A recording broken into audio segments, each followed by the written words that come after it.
I don't really have a great answer for your question because I really don't give a fuck. Like, all right, so all these questions for Dalton, right? They're for you. Definitely going to start with Dalton out here. Yeah. There we go. There you go. I got you.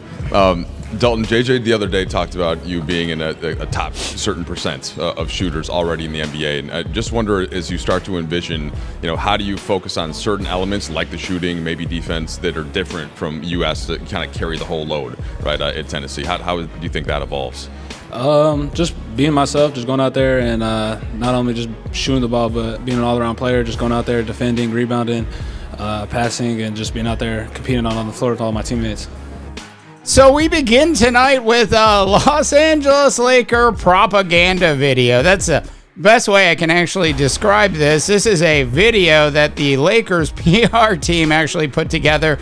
They went around and they asked all the players what they thought about their new head coach, JJ Redick, as if any of them were actually going to say anything negative. Okay, so I'm playing the video, no audio. If you really want to check it out, I'll leave a link into the description and you can go hunt it down. But ultimately, tonight's video is really all about Dalton Knecht and how I believe the Los Angeles Lakers absolutely found themselves a gem with the 17th pick in this past National Basketball Association draft. I still can't believe all those other teams completely passed on Dalton Knecht. I started to wonder whether or not Rich Paul had anything to do with it. So we are going to talk about that. But before we do that, I do have one great soundbite from JJ Redick. It's like 10 seconds long. The person asked him a question. The member of the press actually asked him a question about Ruri. And anyways, here's JJ's response. I'll be back in like 10 seconds. JJ, what did you see out of Rui for the Olympics? Do you think you can take that next step for you guys? what is the next step? You tell me. You tell me. You're creating the narrative. You tell me. What is the next step? I don't care. I don't care about what the next step for Rui is. I care about how he impacts winning on our team. And for me, that's my next step. So I swear, one of the best parts of this Los Angeles Laker team this year is actually JJ Redick. Who knows if he's really going to be a great head coach for this team? We'll talk a little bit more about that a little bit towards the end of the video. But I do have to say, from a soundbite perspective, nothing spells fun than like watching an upset JJ Redick. All right. So tonight's video, as I mentioned, is about Dalton Knecht, and we're going to run some video now of Dalton Knecht back when he was in college. In college, he averaged nearly 22 points a game. He shot nearly 40% from the three-point arc. Now, as we all know, in the National Basketball Association, once you get to the NBA, for whatever reason, if you were a shooting guard in college or shooting forward in college, in other words, if you were a three-point specialist, for some reason, those three-point numbers tend to dip pretty significantly, at least during the early part of most players' rookie seasons. So we'll have to see if Dalton Knecht is actually able to adjust to the speed of the game, which is one of the factors into why that actually happens. And then, of course, there's the defensive component of it as well. A lot of the college teams just aren't good enough to actually figure out how to cover a great three-point shooter in college. So if Dalton Knecht can actually find a way to get himself on track pretty early on during his rookie season, it will be really interesting to see what JJ Redick does with Dalton from a time perspective. In other words, how many minutes are they going to give Dalton Knecht? Now, I've got two small little sound bites for you next from Dalton Knecht. I'm going to go ahead and play both of those, and then I'm back with some thoughts. And do you see a pathway for yourself to the rotation? Yeah, for sure. I he said, just kind of be yourself, always go out there, compete, and be better than you were yesterday is really all. Just go out there, compete at a high level, and just learn from all the vets, and obviously I'll learn from JJ as well.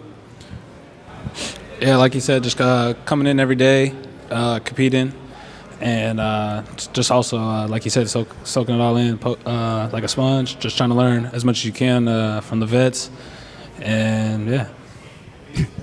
Well, those are some pretty good sound bites there from Dalton Knecht. I'm just saying, I mean, he doesn't necessarily have the personality necessarily of an Anthony Edwards, does he? That being said, I really do love Dalton Knecht's game, and I'm going to completely overreact to what he did last night in the Lakers' loss in Sin City to the Golden State Warriors in just a second. But hey, if you are new to the NBA Rundown Show and our underrated channel, please go ahead and subscribe. And of course, like this video. Ultimately, every subscription and every like certainly helps us grow the channel. Okay, now for the overreaction part. In 21 minutes of NBA preseason basketball, Dalton Knecht went 5 for 13 from the arc last night. I watched every minute of this game, by the way, and he scored 19 points in the game. Now, for those of you that are watching this, you might notice I'm wearing my Black Mamba hoodie tonight. Yes, I am a proud Los Angeles Laker fan. I have been a Laker fan since the mid-'80s. I remember Byron Scott's first year in the National Basketball Association. He also, like Dalton Knecht, wore number 4. I was also at Kobe's first home game as a professional, not just preseason, but regular season game at the Great Western Forum. So I've been following this team for a very long time, and I have to say it has been a long time since I've seen the Lakers actually draft anybody since maybe Austin Reeves, so it hasn't been that long, but if you go back after Austin, it's just hasn't been pretty, where I actually have a lot of hope, where I actually believe that this particular player is actually going to make a huge difference for this particular team and can actually do it in his rookie season. Look, he was definitely sluggish and slow early on in the game against the Warriors in Sin City last night. But as the game wore on, Dalton Knecht got better. You know, a lot of times we look for players that are actually going to be big in the third and fourth quarter of games. And maybe that's one of the people that I think Dalton Knecht is. Maybe he's got a split personality. Maybe he doesn't play that well in the first quarter of NBA games, but certainly turns it on down the stretch. Look, I don't know yet. There's not enough statistics yet to back anything up at all.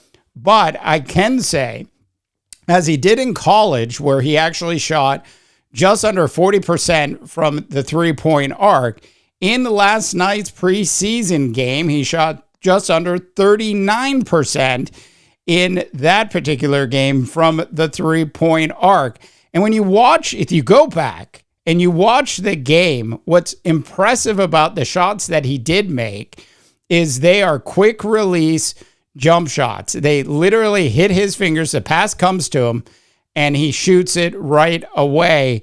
And I think that quick release is going to make a huge difference for this particular rookie in the National Basketball Association. He doesn't have to do what the other rookies have to do, which is really get themselves set. So I think Dalton Knecht is going to have a very successful rookie season. Now, I can hear Laker fan out there going, well, can he win Rookie of the Year? DeBaugh, can he win Rookie of the Year? We want Dalton Knecht to win Rookie of the Year. And look, in order for that to happen, JJ Redick is actually going to have to play Dalton Knecht anywhere between 20 and 25 minutes per game. I think if that were going to happen, that means that the Los Angeles Lakers actually made some sort of major trade, which probably involved D'Angelo Russell, and brought in another big person to help with the Los Angeles Lakers front court, thus freeing up some additional minutes for shooting forward like Dalton Knecht. That and or some major injuries on this team that actually allow JJ Redick to feel comfortable knowing that he doesn't really have any other options other than to play the rookie. I think the plan is certainly to try to up Dalton Knecht's minutes over time to see how he actually performs. I think the Los Angeles Lakers would absolutely love to have Dalton Knecht in the Rookie of the Year conversation. But in order for that to actually happen, as I mentioned, JJ Redick and the coaching staff is actually going to have to give Dalton Knecht enough minutes to actually do that, at minimum 20 minutes per game, to get him anywhere near the possibility of winning this upcoming season's Rookie of the Year award. Now, do I think Dalton Knecht has enough talent to actually win the Rookie of the Year award? Absolutely. Do I think this rookie class is as weak as everybody else thinks it is?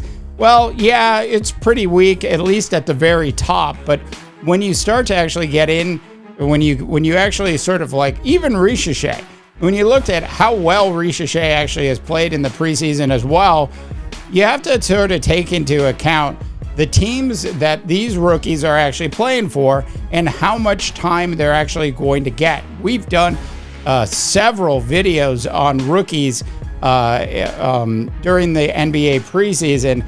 And I have to say, the one thing that they all sort of have in common, from Zach Edey to Rob Dillingham to Ricochet, is if they get enough minutes, they all certainly have enough skills and talent to actually be in a position to win Rookie of the Year. I don't think Alex Sarr does, but that's just my personal opinion about him. Whoever decides they'd rather go to the Wizards versus the Atlanta Hawks is just absolutely ridiculous. Ultimately, this Dalton Knecht kid certainly looks like the real deal Lakers fans, and I think he has a lot of potential. Look, he's not gonna score 15 points a game unless he gets enough minutes to score 15 points a game, and it's pretty simple. All right, that's all I have for you today. One last thought, actually, and I did want to leave you with this about JJ Redick. Now, JJ Redick, we played some sound bites from JJ Redick earlier, and I love JJ Redick. I thought he was great on television. I thought he was great in his podcasts and all of that. And I don't think there's any doubt that if you were to just have a basketball conversation with one JJ Redick, he would absolutely probably run circles around you. Where I think JJ Redick, and we saw it during that interview, or that soundbite, I should say, where I think JJ Redick has to be a little cautious, is his personality sort of rubbing people the wrong way. Now, who cares about the press? We saw what Bill Belichick did with the press all those years. It's not about the press, it's about the players. So will JJ Redick handle the players in a similar fashion to how he's actually handled the press at times this particular year? It's the players that you can't rub the wrong way. JJ absolutely knows it. The question is, can he actually control it? All right, that is it for today's NBA Rundown show. I want to thank everybody for tuning in. The channel is growing, so thanks for all of your support. For the NBA Rundown, I am Dave DeBaugh, wishing you all a tremendous rest of your sports viewing day. To the cool new music, we go. This is Phoenix.